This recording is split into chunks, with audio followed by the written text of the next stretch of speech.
Hi hello నమస్తే and welcome to Sirimoni kitchen blogs.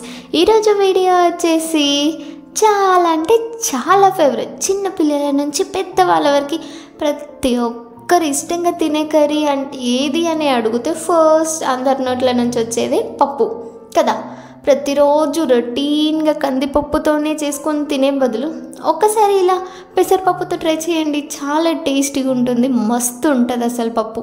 So let's get start our video. First వీడియోకి వెళ్ళే ముందు please do like, share and subscribe to my channel.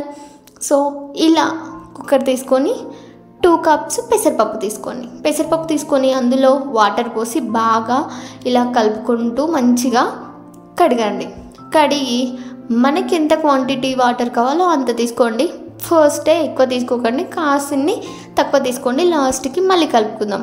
అందులోనే కొంచెం oil, కొంచెం జీలకర్ర, పసుపు, చిన్నగా కట్ చేసుకున్న ఉల్లిపాయలు, టమాటాలు ఇవన్నీ వేసాక పచ్చిమిర్చి ఒక 5-6 తీసుకొని మంచిగా మిక్సీ పట్టుకొని ఇలా కచ్చపచ్చగా అందులోనే యాడ్ చేసి ఇప్పుడు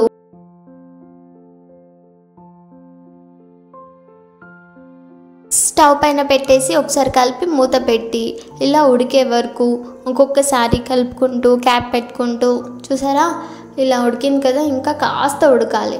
అప్పటి వరకు మళ్ళీ క్యాప్ పెట్టుకుంటూ తీసుకుంటూ కలుపుకుంటూ ఉడకనివ్వండి. కాస్త ఉడికాక కొంచెం వెల్లుల్లి రెబ్బలను తీసుకొని దంచి వేయండి. అలాగే కొంచెం చింతపండు వేసి ఒకసారి మళ్ళీ కలుపుకొని కాసేపు ఉడకనివ్వండి. చూసారా, మనకి ఆటోమేటిక్గా తెలిసిపోతుంది. అస్సలు ఈ పెసరపప్పుకి మనం కుక్కర్ పెట్టాల్సిన అవసరమే లేదు. ఇలా క్యాప్ పెట్టి ఉడికించుకున్నా కూడా పర్ఫెక్ట్గా ఉడికిపోతుంది తొందరగా. అసలు మనం విజిల్ పెట్టేదానికంటే ఇదే బెస్ట్. తర్వాత కొన్ని మనకి ఎన్ని కావాలనుకుంటే అన్ని నీళ్లు పొయ్యి మీద పెట్టి తెరల కాగనివ్వండి. అంతలోపు పప్పుని ఇలా రుబ్బుకోండి. చూసారా, ఇలా పప్పు రుబ్బుకునేది ఉంటుంది కదా కర్ర, అలా అది తీసుకొని రుబ్బండి. లేకుంటే మనకి ఇప్పుడు మార్కెట్లో కొత్తగా దొరుకుతున్నాయి కదా స్మాషర్, అలాంటివి తీసుకొని రుబ్బుకొని. చూసారా, ఇలా ఎంత మంచిగా రుబ్బుకుంటే అంత చిక్కబడుతుంది పప్పు. తర్వాత ఇలా నీళ్ళు తెరల కాగుతుంటాయి కదా, అవి తీసుకొని మన పప్పులో మనకు చారు ఎంత క్వాంటిటీ కావాలో అంత తీసుకోండి. గుర్తుంచుకోండి, పెసరపప్పులో చారు ఎంత ఎక్కువ ఉంటే అంత టేస్టీగా ఉంటుంది. సో పప్పుకి చారు ఎంత కావాలో, మీకు ఎంత ఇష్టమో అంత మంచి క్వాంటిటీ పోసుకొని ఇలా కలుపుకుంటూ ఇలా పక్కన పెట్టేసుకోండి. ఇప్పుడు మళ్ళీ స్టవ్ పైన పోపు పెట్టుకుందాం. ఇప్పుడు పోపు పెట్టుకోవడానికి చిన్న బౌల్ తీసుకొని అందులో 2 టేబుల్ స్పూన్ ఆయిల్ వేసి కొన్ని ఆవాలు, కొన్ని జీలకర్ర వేసి అవి చిట్టపటలాడేటప్పుడు కొన్ని వెల్లుల్లి రెబ్బలు పొట్టు తీసి వేసుకోండి. అలాగే కొన్ని ఎండుమిరపకాయలు, కొన్ని కరివేపాకు రెబ్బలు, ఇవన్నీ వేసాక మంచిగా వేగాక తీసుకొని పప్పులో యాడ్ చేసుకోండి. అంతే, ఈ పప్పు మళ్ళీ ఉడికియాల్సిన అవసరం లేదు. ఇలానే చాలా అంటే చాలా టేస్టీగా ఉంటుంది.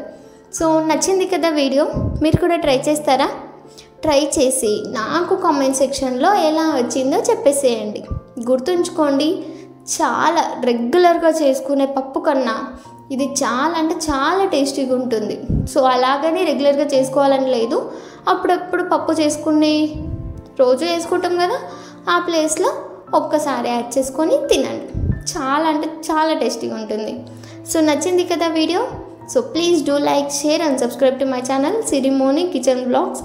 అలాగే ఫస్ట్ టైం నా వీడియో చూస్తున్నట్లయితే ఒక్కసారి నా ఛానల్లో వెళ్ళి అన్నీ చూసేయండి. వీడియోస్ మీకు నచ్చుతాయి, అలాగే సబ్స్క్రైబ్ చేస్తారు.